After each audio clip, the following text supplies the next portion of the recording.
I am Jona Neidhart from Switzerland and have been fighting for 2 years in Ukraine as a soldier of the International Legion of Defense of Ukraine.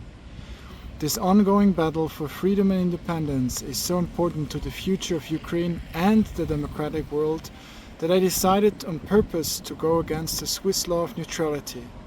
Switzerland, as a free and democratic nation, is bound to help the free and democratic world with more than just mediation and money and goods when the very existence of the democratic world is threatened as it is now.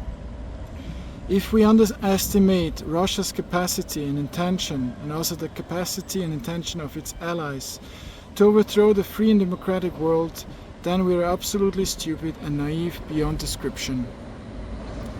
And as much as I dislike Switzerland's attitude of unconditional neutrality, which as I believe should be changed to conditional neutrality to allow military action in cases like the Second World War and the current unfolding Third World War, I am also displeased with the European Union and its disunity and slowness to react quickly and strongly to the current threat of Russia and its allies.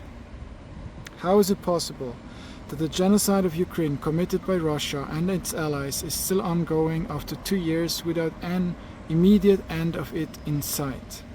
Although I appreciate all the money, humanitarian aid and military supplies which are sent to Ukraine by certain countries of the European Union, it is far away from being enough to defeat Russia and its allies, and I cannot understand how the European Union can tolerate such an obvious fact, although its own future is threatened too. Ukraine needs the unanimous and unconditional support of all of Europe. Ukraine needs concrete and active help to fight its internal corruption, to stabilize its democracy, and most of all, troops, manpower to defeat Russia. There is no time to discuss and argue and convince each other slowly to do more. The time to act is now, or there will be soon no future for the democratic world. In times like this, when we fight for the survival of freedom and independence, rules have to be bent, laws have to be bypassed, for the only counting law is the law of survival, and anything needed for the survival of freedom and independence has to be done without hesitation and without compromise. Anyone, leaders or people, who is supporting Russia and its allies is contributing to the downfall of freedom and independence and has to be considered an enemy of democracy and thus a threat to everyone who wants to maintain freedom and independence. For example, Orban's blocking of Sweden's NATO membership and of the reserved aid to Ukraine has to be considered an act of war towards freedom and independence and has to be punished severely, like removing him from his position of power or harsh economic sanctions.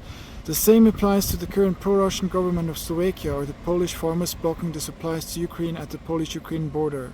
All of this has to be considered an act of war towards freedom and independence and has to be punished immediately and severely. There is no way around it if the future of the European Union and ultimately the democratic world wants to be maintained.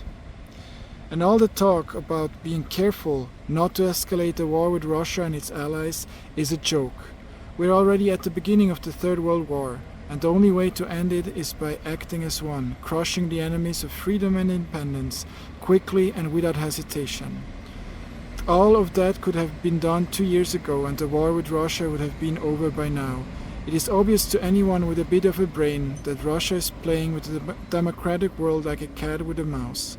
Putin is a master of causing confusion and uncertainties by mixing lies with facts and by playing with the humanitarian values of the democratic world by threatening with nuclear weapons. Putin is testing the democratic world by increasing step by step his acts of war to see how far he can go.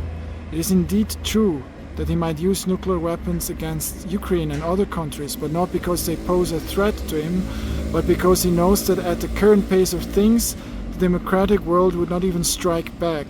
The only language Putin understands is an iron fist into his face. The same applies to his allies. As a defender of freedom and independence, I urge you, the European Council of the European Union, to act now as one, to pull down every threat to freedom and independence without hesitation and without compromise, in and outside the European Union, and to send troops to Ukraine to defeat Russia and its allies now. The longer you wait, the better prepared Russia will be to increase its acts of war, and the more havoc will be caused by Russia and its allies everywhere in the democratic world to contribute to the downfall of the democratic world. As much as I love the democratic values of talking, discussing, convincing, voting, etc., the time for that has long passed. For Russia and its allies are acting, and they are acting quickly and efficiently, and things play into their hands now.